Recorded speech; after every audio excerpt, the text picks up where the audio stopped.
Halo semuanya, selamat datang kembali di channel Ruang Film, sebuah informasi untuk kalian penikmat konten spoiler.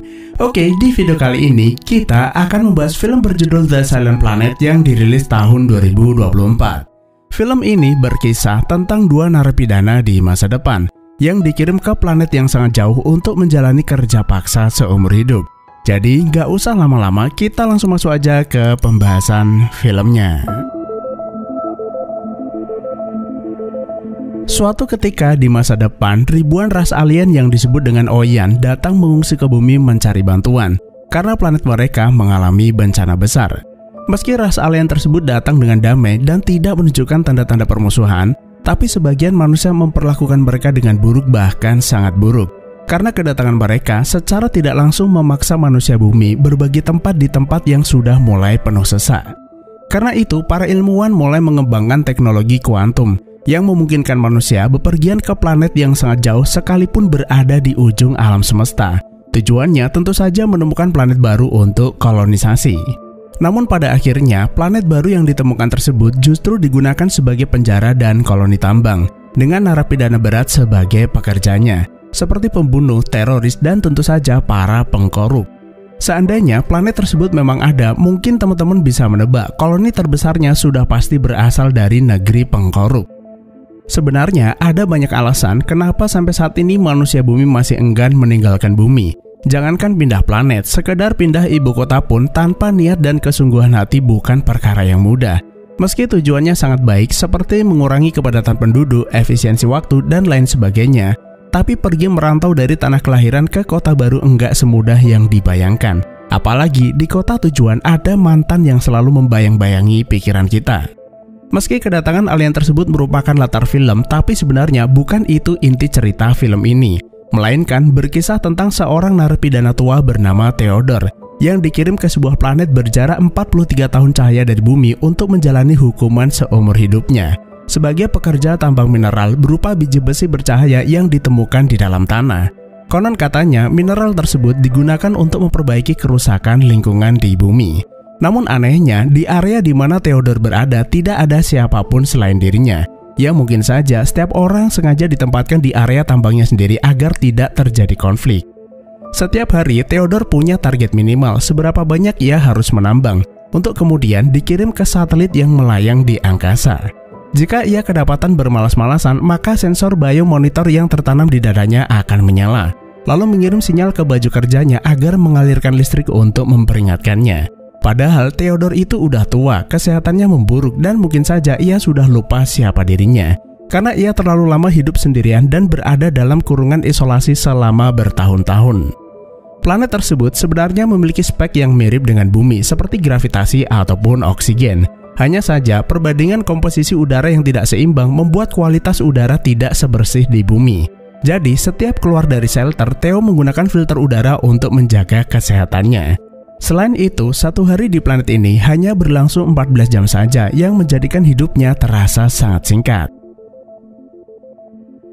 Selesai bekerja, Om Theo pulang, mandi, makan malam, serta menyirami kebun sayurnya. Lalu menghabiskan waktu dengan nonton TV, baca buku, atau kalau enggak, ya ngomong sendiri sambil ngelamunin istrinya di bumi. Sebuah alur kehidupan yang bisa dibilang sangat membosankan. Meski begitu, setiap malam terkadang muncul gas misterius berwarna ungu yang bisa mengeluarkan bisikan-bisikan aneh berdasar apa yang dipikirkannya. Karena itu, Theo lebih sering menghabiskan malam di shelter tinggalnya yang kecil itu.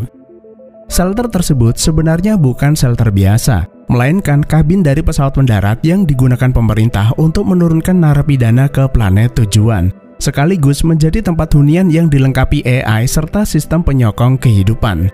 Dan setelah sampai, bagian kontrol utama secara otomatis akan terbang ke kapal angkasa terdekat agar tidak digunakan untuk kabur.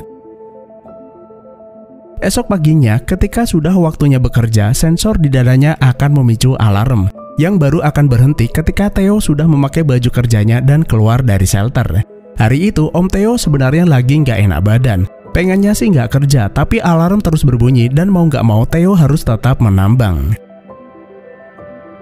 Selesai bekerja, kondisi Om Theo semakin memburuk, bahkan sampai batuk berdarah. Tapi ya namanya juga tahanan, Theo tetap harus kerja di keesokan harinya sambil menahan rasa sakit. Sampai akhirnya di hari ketiga berikutnya Om Theo tumbang gak bisa bangun. Akan tetapi karena Om Theo mengabaikan alarm bekerja, sensor pelacak di dadanya menyala, membuat Om Theo kesal lalu nekat menyobek dadanya untuk mengeluarkan benda tersebut. Dengan terputusnya koneksi sensor itu dengan tubuhnya, penjaga mengira Theo sudah meninggal dan alarm pun berhenti dengan sendirinya.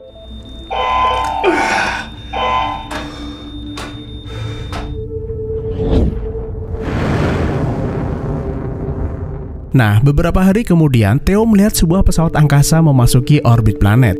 Tanda bahwa perusahaan tambang sengaja mengirim orang baru untuk menggantikannya. Dan karena udah lama nggak melihat manusia, Theo diam-diam mendatangi shelternya yang ternyata orang baru itu seorang wanita bernama Naya. Tanpa sengaja, Theo mendengar percakapan wanita itu dengan sistem AI-nya yang bernama Jenny, yang memberitahu bahwa tahanan sebelumnya masih hidup.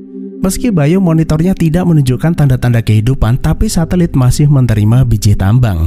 Lagian, Om Theo ini kurang kerjaan banget, baru juga sembuh dan berhasil ngelepas sensor pelacak, masih sempat-sempatnya nambang yang ngebuat dirinya ketahuan kalau masih hidup. It will take time for your body to adjust to the minimal oxygen on the planet. The mask is recommended. The previous prisoner appears to be alive. So what, do I take care of it? Killing him? Dalam percakapan itu, Theo juga mendengar Naya bertanya pada Jenny apakah ia harus membunuhnya. Tapi belum sempat ngedengar percakapan itu sampai selesai, Theo ketakutan lalu buru-buru balik ke shelter sebelum ketahuan. Malam berikutnya, Theo diam-diam mendatangi shelter Naya sambil membawa sekop. Entah apa tujuannya, tapi begitu masuk ke dalam, Theo nggak ngapa-ngapain selain mengambil buku jurnal di atas meja lalu balik ke rumah. Saat membuka buku itu, Theo menemukan foto wanita itu bersama alien saat masih kecil serta tulisan tangan dalam bahasa Oyan. Tapi di halaman terakhir ada kalimat dalam bahasa manusia yang menunjukkan kebenciannya terhadap manusia. Scene kemudian flashback ketika Naya masih anak-anak. Naya dulunya adalah seorang anak yatim piatu. Entah bagaimana ceritanya, tapi ia dibesarkan oleh keluarga alien yang begitu menyayanginya. Sebelum akhirnya Naya diadopsi manusia setelah keluarga aliennya dibunuh tentara karena dianggap ancaman. Dan itulah kenapa Naya sangat membenci manusia. Menjelang dewasa, Naya tergabung dalam gerakan pro-alien, membuatnya dicap sebagai teroris, ditangkap lalu dikirim ke planet ini sebagai bentuk hukuman. Padahal sejak kedatangan alien ke bumi, alien tersebut sama sekali tidak menunjukkan tanda-tanda permusuhan. Dan ternyata di malam saat Theo masuk ke shelter Naya, wanita itu pura-pura tidur karena Jenny melarang Naya melakukan kontak dengannya. Lagi pula pria tua itu tengah sekarat dan diperkirakan meninggal dalam waktu dekat. Esok harinya, keduanya tanpa sengaja bertemu di tambang. Theo melambaikan tangan, tapi karena Naya begitu membenci manusia, ia enggan berurusan dengannya. Selesai bekerja, Naya baru menyadari kalau buku hariannya hilang. Jenny memberitahu Theo yang mencurinya. Lalu ia mendatangi shelternya, mendobrak pintu dan memaksa Theo mengembalikan bukunya.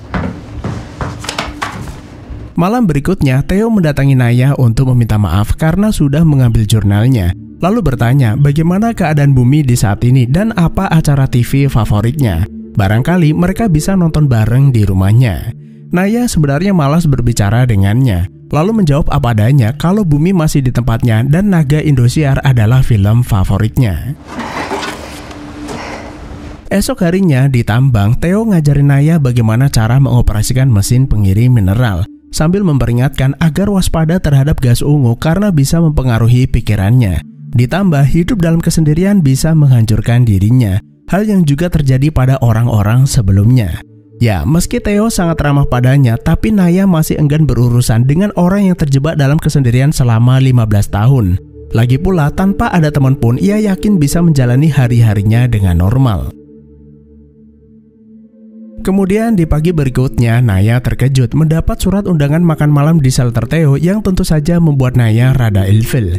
Tapi meski begitu, Naya tetap menghargai undangan tersebut. Hello, Naya.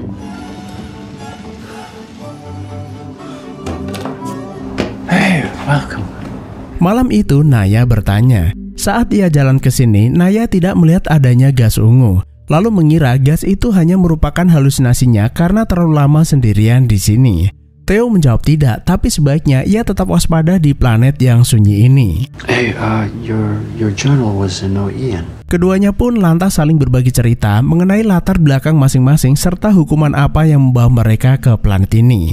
Nah, seperti yang teman-teman ketahui, Naya dibesarkan ras Oyan sejak bayi yang menemukannya di sebuah lorong setelah dibuang orang tuanya. Karena itu, ia bisa bahasa dan tulisan alien seperti yang ia lihat di buku jurnalnya.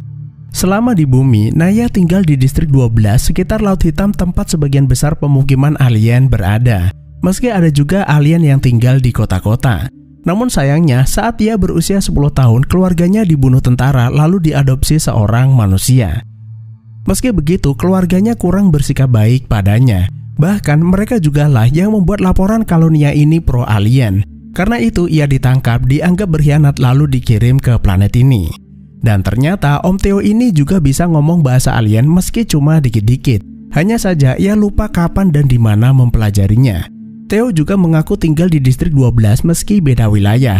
Namun saat mendengar kata Laut Hitam, tempat itu seolah familiar. Tapi Theo kesulitan mengingatnya lalu mengalihkan pembicaraan dengan menceritakan bahwa ia dikirim ke sini karena sebuah jebakan. I think that I was there. Suatu hari ada tetangga yang memberitahunya bahwa istrinya terlibat skandal jepit dengan rekan kerjanya, membuatnya emosi lalu membunuhnya. Peristiwa itu terjadi sekitar 15 tahun yang lalu dan selama itulah ia sendirian di planet ini sambil berusaha menjaga kewarasannya. Tapi ya sudahlah, apa yang sudah terjadi biarlah terjadi. Ia bersyukur akhirnya ada seseorang yang bisa diajak ngobrol setelah bertahun-tahun lamanya. I know a few phrases. I don't think there is such a thing as sanity when you're alone. Lalu Naya berkata, ada satu hal penting yang harus Theo mengerti, bahwa kewarasan hanya berlaku ketika seseorang hidup bermasyarakat. Orang waras pun bisa dianggap gila, terutama saat berbeda pendapat. Saat ini mereka bukan lagi bagian dari kehidupan sosial. Jadi seandainya mereka menjadi gila, tidak akan ada yang peduli. Theo mengaku sejak pertama kali bicara dengannya, ingatan masa lalunya perlahan mulai muncul seperti kenangan saat ia masih kecil. Tapi satu hal yang membuatnya penasaran adalah kata Laut Hitam, mengingatkannya pada sesuatu tentang air hitam, kental dan dingin. Lalu Naya memberitahu kalau Laut Hitam airnya tidak berwarna hitam melainkan berwarna biru. Kemudian saat ia membaca jurnalnya ada sebuah nama yaitu Alana, tapi Naya tidak ingin membahasnya. Bisa membaca jurnalnya bukan berarti Theo berhak bertanya lebih lanjut tentang isinya. I saw you wrote a woman's name, Elena. When I was looking through your journal, I get some water for tea. Karena merasa nggak enak, Theo keluar ngambil air untuk bikin teh hangat. Namun tiba-tiba Theo mendengar bisikan-bisikan aneh tentang ingatannya disertai gas ungu yang bergerak ke arahnya. Theo bergegas masuk lalu memberitahu Naya kalau gas ungu itu bisa mengetahui apa yang pernah dilakukannya serta membuatnya mengingat segala hal yang telah dilupakannya. Melihat pria tua itu panik sendiri, Naya pun mengira Theo ini masih terjebak dengan masalah jati diri dan kepribadian. Setelah sekian lama hidup sendirian dan mendengar bisikan-bisikan misterius, wajar jika Naya menganggap Theo ini lupa akan dirinya sendiri. Lalu Theo memberitahu kalau nama aslinya adalah Nathan. Sudah lama ia melupakan nama aslinya karena masa lalunya yang begitu buruk dan gelap. My real name, I'm pretty sure it's Nathan Flanagan. Nah, karena malam udah semakin larut, Naya pun izin berpamitan. Dan sesampainya di rumah, Naya tiba-tiba kembali teringat akan kejadian saat keluarganya tewas dibunuh. Saat itu, ada seorang prajurit tanpa sengaja masuk ke pemukiman di mana Naya tinggal. Karena panik, prajurit itu menembaki semua alien yang ada di sana terkecuali Naya. Dan tak lama berselang, prajurit lain memanggil-manggil namanya yaitu Nathan agar segera kembali ke markas. Nathan! Come on! Janie on. Hello, Naya. Esok paginya, Naya bertanya pada Jenny, apakah tahanan yang bersamanya saat ini bernama Nathan Flanagan, bekas anggota militer yang membantai keluarganya.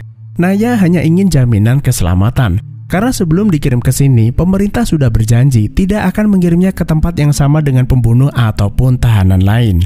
Namun sayangnya, Jenny tidak memiliki akses atas pertanyaannya tersebut. Anyway, Nathan, I'd like to invite you over to my place tonight. You would? Siang itu di tambang, Naya mengundang Theo alias Nathan mampir ke shelternya. Theo pun dengan senang hati datang sambil membawakan buah segar untuknya.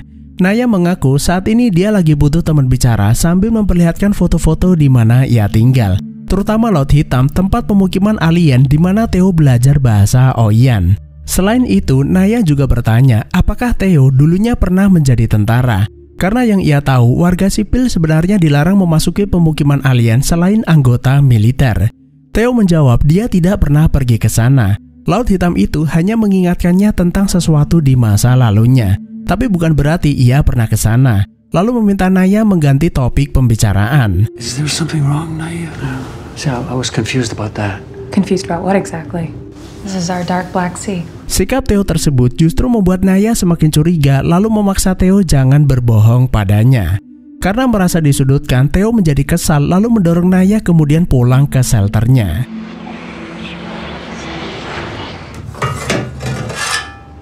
Sampai di rumah, Theo tiba-tiba berhalusinasi. Ia melihat sosok istrinya berkata, jangan biarkan wanita itu mengetahui rahasia besarnya. Dan sebaiknya Theo segera melakukan sesuatu untuk menghilangkan rasa takutnya.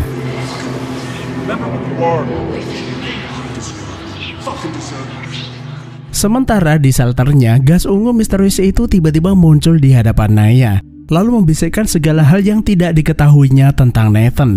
Dan malam itu juga, Naya memutuskan pergi ke tempat Theo untuk kembali bertanya. Namun di tengah jalan, Theo tiba-tiba muncul dari balik kegelapan, memukul Naya hingga pingsan kemudian mencopot filter udaranya. Just listen to me, Naya. Setelah sadar, Theo minta Naya jangan overthinking padanya. Dirinya tidak seperti yang dipikirkannya. Tapi Naya yang merasa terancam berlari ke shelternya dikejar Theo. Saat Theo masuk ke dalam, Naya menodongkan pisau padanya, berkata bahwa ia sudah mengetahui semua rahasianya. Orang yang membunuh keluarganya adalah dirinya. Dan alasan ia mempelajari bahasa Oyan tak lain untuk meneror keluarganya. Stop saying this! Namun Theo bersikeras bahwa ia bukan seperti yang dipikirkannya. Lalu meminta Naya melupakan kejadian itu. Dan tak seharusnya mereka berakhir dengan pertikaian kemudian mendorongnya hingga terjatuh. Merasa terancam, Naya kabur keluar mencari tempat persembunyian. Sampai akhirnya ia menemukan bekas shelter milik tahanan sebelumnya. Akan tetapi Theo berhasil menemukan tempat persembunyiannya. Naya pun bersembunyi di balik kegelapan lalu menyerang Theo hingga terkapar. Just say it! Wanita itu terus memaksa Theo mengakui perbuatannya. Jika tidak, Naya akan terus memukulinya. Saat hampir pingsan, Theo tiba-tiba teringat akan pembunuhan yang dilakukannya di masa lalu. Saat itu, Theo sengaja pulang kerja lebih awal setelah mendapat info kalau istrinya terlibat skandal jepit dengan teman kerjanya. Masuk ke rumah, ia mendengar ada suara mencurigakan di dalam kamarnya. Untuk berjaga-jaga, Theo mengambil pisau yang terendam air kotor di dapur. Dan ternyata benar, saat Theo membuka kamar, ia memergoki istrinya sedang ngoplos BBM dengan selingkuhannya. Melihat Theo datang, istrinya menjadi panik, berlari ke arahnya, lalu tanpa sengaja tertusuk pisau di tangannya hingga meninggal. Setelah puas memukulinya, Naya kembali ke shelternya. Tapi ia malah khawatir dengan keadaan pria tua itu. Karena bagaimanapun juga, Nia ini sebenarnya bukanlah orang jahat. Lalu menjemput Theo yang terluka kemudian membaringkannya di shelternya. Malam itu, gas ungu misterius itu kembali mendatangi Naya, membisikkan kalimat yang ada di pikiran Theo bahwa ia merindukannya dan menginginkan Naya kembali padanya. Sementara Naya hanyalah orang kecil pemarah dan pembenci. Bahkan saking dendamnya, Naya menulis nama Nathan Flanagan di setiap halaman buku jurnalnya, agar ia tidak lupa siapa nama pembunuh keluarganya. Nah, setelah Naya membaca kembali buku jurnalnya tersebut, timbul keraguan di dalam hatinya bahwa mungkin saja ia baru saja melakukan kesalahan besar. Dan malam itu juga Naya kembali menemui Theo, lalu bertanya apakah Theo sudah bisa mengingat jati dirinya. Apakah benar ia belum pernah ke Laut Hitam? Dan apakah Theo sengaja mengaku-ngaku sebagai Nathan setelah membaca buku jurnalnya? Theo pun mengakuinya. Ia sengaja melakukannya karena mengira nama yang ditulisnya adalah orang spesial baginya, yang mungkin disebabkan Theo ini terlalu lama kesepian di tempat ini, berharap bisa mendapatkan perhatiannya, meski hal tersebut merupakan sebuah kesalahan besar baginya. Sewaktu di bumi, ia bertetangga baik dengan keluarga alien, sering berkunjung ke rumahnya yang secara tidak langsung membuatnya sedikit mengerti bahasa mereka. Air hitam yang dimaksud adalah air kotor di mana ia mengambil pisau di dapur untuk melakukan pembunuhan. Walau kejadian itu bukan kesalahan Theo sepenuhnya. Saat pertama kali cerita dengannya, Theo berkata kalau ia dijebak. Tapi ia tidak yakin dengan kronologinya karena Theo memang tidak bisa mengingat kejadian tersebut. Saat itu, orang yang melaporkan pembunuhan adalah selingkuhan istrinya. Padahal ia melihat kalau pembunuhan itu tidak disengaja. Namun sayangnya tidak ada saksi lain yang membuatnya merasa dijebak untuk dipersalahkan. The only one who ever loved me. Setelah mendengar penjelasan Theodore tersebut, timbul rasa penyesalan mendalam di hatinya. Dan tak seharusnya Theo itu melakukan apa yang dilakukannya tersebut. Ia sangat mengerti bagaimana rasanya sendirian. Karena sejak kematian keluarganya, ia tidak pernah mendapat perhatian dari siapapun. Naya kemudian mengaku mungkin ia tidak bisa bertahan lama seperti Theo di planet ini. Setiap hari menghirup udara kotor di tambang, kesehatan memburuk, depresi, kemudian bunuh diri. Sama seperti yang dilakukan tahanan sebelumnya. Lalu Theo berkata sebenarnya ada cara untuk menghindari kerja paksa ini, yaitu dengan mengeluarkan sensor biomonitor di tubuhnya. Sehingga sipir akan mengiringnya dirinya sudah meninggal dan tidak ada lagi alarm peringatan atas pembangkangannya. Caranya memang cukup menyakitkan, tapi setelah dilepas, Naya bisa menjalani kehidupan sesuai keinginannya. Tidak perlu keluar menghirup udara kotor di tambang ataupun berpetualang mencari keberadaan tahanan lain. Dan tak lama setelah mengeluarkan sensor tersebut, Theo membantu Naya mengobati lukanya. Namun sayangnya, Theo yang kesehatannya sudah semakin memburuk meninggal di keesokan harinya. Setelah memberikan penghormatan terakhir, Naya keluar untuk menikmati petualangan baru di planet yang sunyi tersebut, berharap bisa bertemu dengan manusia lainnya. Dan mungkin saja setelah dirinya dianggap meninggal, perusahaan tambang akan mengirim orang baru ke planet ini dan akhirnya film pun selesai.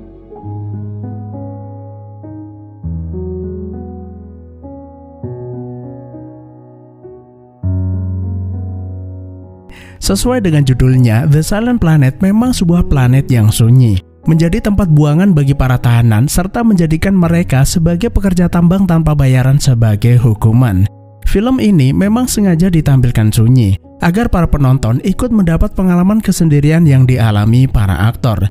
Dan meskipun teman-teman udah nonton alur cerita filmnya, tapi Mimin tetap rekomendasikan teman-teman buat nonton film fullnya. Secara keseluruhan, film ini juga mudah dipahami karena dibuat ramping dengan alur cerita yang solid.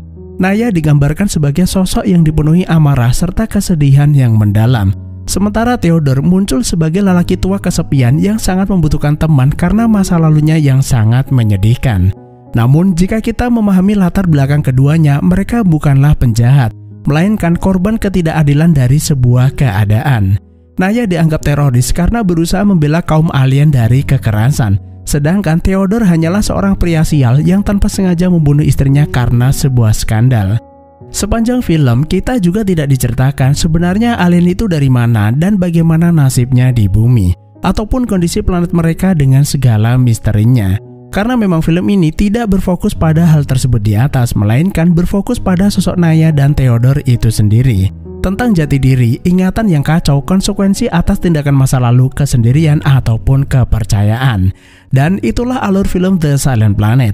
Terima kasih udah menonton, sehat selalu buat teman-teman dan sampai jumpa di next video.